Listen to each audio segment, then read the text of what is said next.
We're going to start Unit 3 with some triangle sum, isosceles triangles, and equilateral triangles.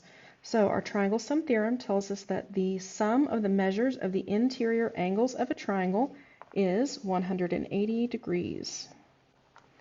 So to write that out, the measure of A plus the measure of B plus the measure of C is equal to 180 degrees. We're going to classify our triangles by sides and angles.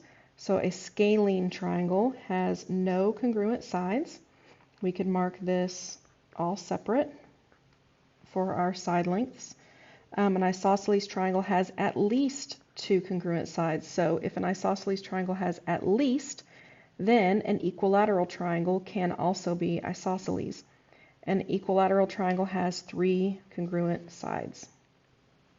An acute triangle is going to have three acute angles. Our right triangle will have one right angle.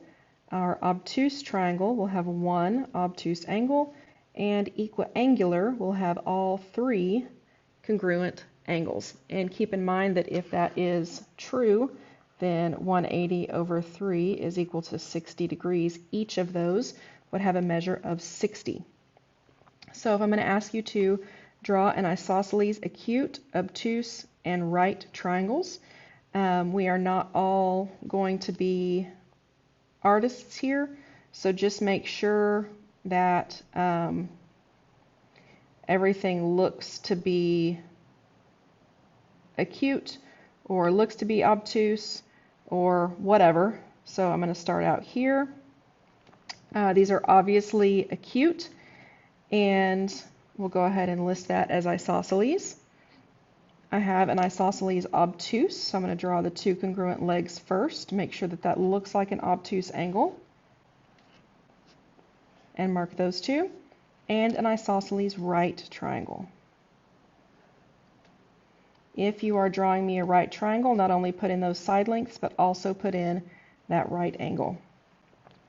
Draw a scalene acute triangle, a scalene obtuse triangle, and a scalene right triangle. So same thing here. If you want to have that scalene triangle, then make sure that you mark it as scalene. Scalene obtuse, I'm going to start out with my obtuse angle first and then connect them. And a scalene right triangle.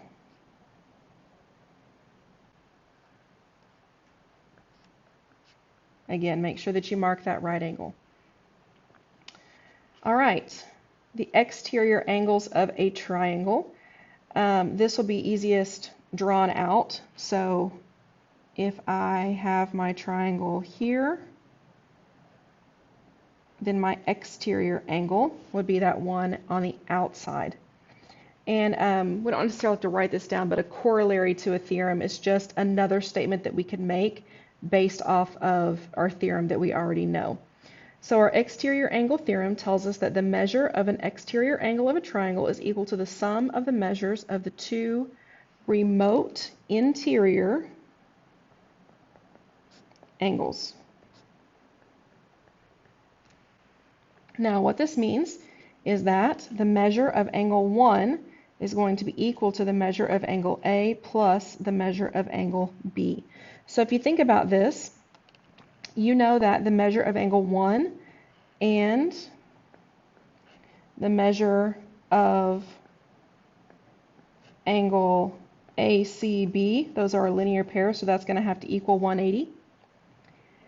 And we also know that angle A plus angle B plus angle ACB is going to be equal to 180.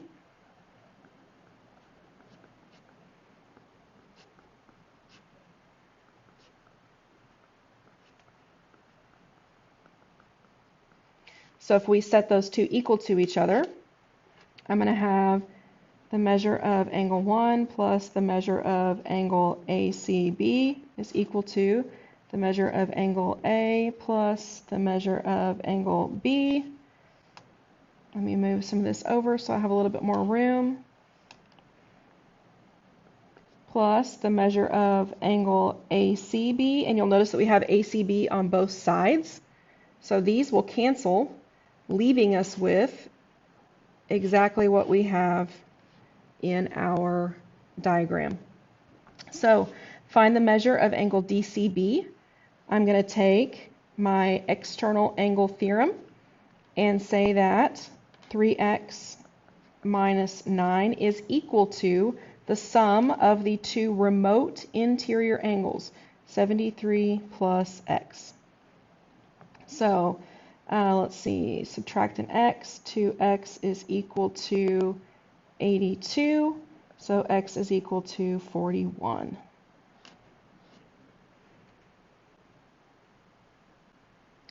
The corollary to that triangle sum theorem is that if the acute angles of a triangle, of a right triangle, are complementary.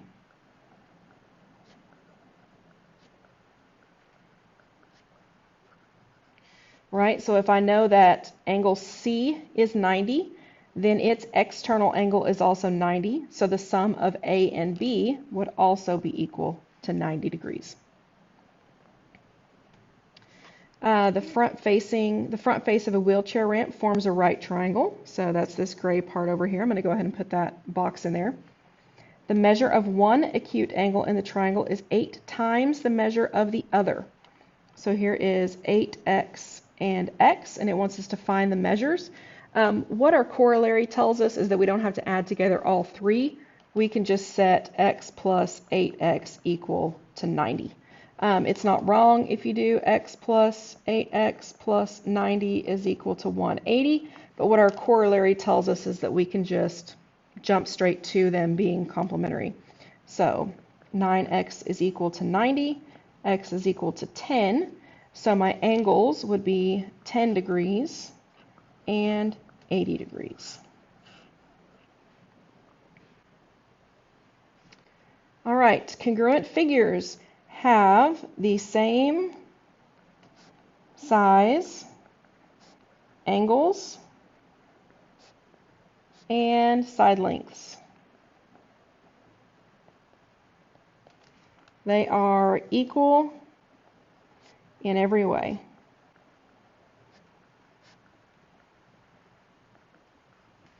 All corresponding parts. So corresponding parts are going to be the pieces in the same locations.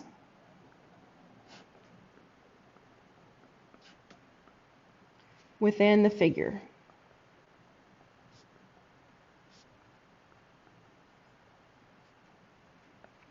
So think about your corresponding angles. They're in the same place. It's the same thing with your corresponding parts. So if we are going to write a congruence statement, so a congruence statement is going to be triangle something congruent to triangle something. That is what I want for congruent statement. We're going to identify all pairs of congruent corresponding parts. So think about this, the way that they are oriented right now. When I write a congruence statement, order matters. So if I do triangle ABC, then I'm going to have to start out with my right angle and do FGH. This statement alone tells me that angle A is congruent to angle A, that angle B, sorry, not angle A, that's my bad, angle F, angle B is congruent to angle G, and angle C is congruent to angle H, and even without looking at the diagram, I also know that side AB is congruent to side FG. I know that BC is congruent to GH based off of their location in the statement, and I also know that AC is congruent to FH, which is exactly what they want you to write down there. So I'm just going to leave it. Use the diagram to find the value of x. This tells us that FGHJ is congruent to STUV. So what I'm going to do is I'm going to go in and mark my angles since that's what I need. Angle F is congruent to angle S, so I'm going to mark those two. G and T are congruent. H and U are both 90, and J and V. So if I know that angle G and angle T are congruent, I can set those two equal to one another. 2x minus 7 is equal to 103. 2x is equal to 110. So x is equal to 55. There is our value of x. And it wants me to find the value of angle G. Well, if I plug that 55 in, 110 minus 7 is 103. Our third angles theorem tells us that if two angles of one triangle are congruent to two angles of another, then the third angles are also congruent. We can use that third angles theorem when we get to similarity. That'll come in handy. So sketch a picture of an isosceles triangle. We want to label the legs, vertex angle, base, and base angles. So I'm going to start out with an isosceles triangle. I'm going to go ahead and mark it as isosceles. So our vertex will be our non-congruent angle. Our legs are our congruent sides. Our base is what connects our two congruent angles, and our base angles are our congruent angles that are opposite of our vertex. Notice that the base angles are opposite of the congruent legs. So the sides opposite are our congruent legs. Our isosceles triangle theorem tells us that if two sides of a triangle are congruent, then the angles opposite them are also congruent. So if I know that, I'm going to put an A up here, if I know that AC and AB are congruent, then I know that the angles opposite them, angle B and angle C, are also congruent. Angle B is congruent to angle C. Our converse to that theorem tells us that if I know that the base angles are congruent, then I know that the sides opposite them are also congruent. So side AB would be congruent to side AC. In the same way, side opposite, side opposite. In triangle FGH, FH and GH are congruent, so I'm going to go ahead and draw this isosceles triangle. And it tells us that both of them have H in common, so FH and GH are congruent. So if we look at the angles opposite those two sides, then angle F would be congruent to angle G.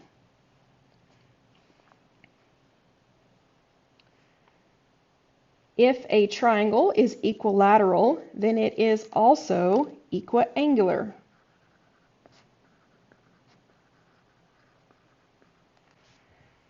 And if a triangle is equiangular, then it is equilateral. And remember that equiangular, they're all going to be 60 degrees.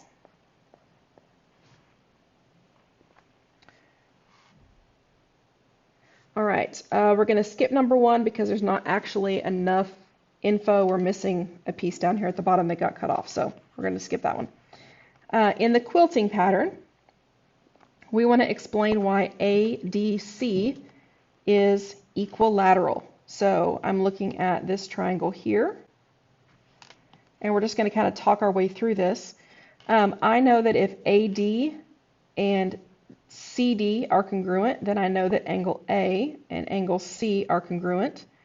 And if A is congruent to D and A is congruent to C, then I also know that C is congruent to D. These are all our angles. Okay, I left that marking off. So this is an equiangular triangle and therefore is also equilateral. Now, if I want to show that CBA is congruent to ADC, now we're going to use what we know and move upwards. So if AB and AC are congruent, then I know that the angles opposite them are also congruent. So angle C and angle B would be congruent to one another. And now is where that third angles theorem comes into play. If B and C are congruent to D and C in the other triangle, then I also know that the two angles formed here at A are also congruent. And if ABC is equiangular, then it is also equilateral. And we have all sides congruent, all angles congruent. So our two triangles, therefore, are congruent as well.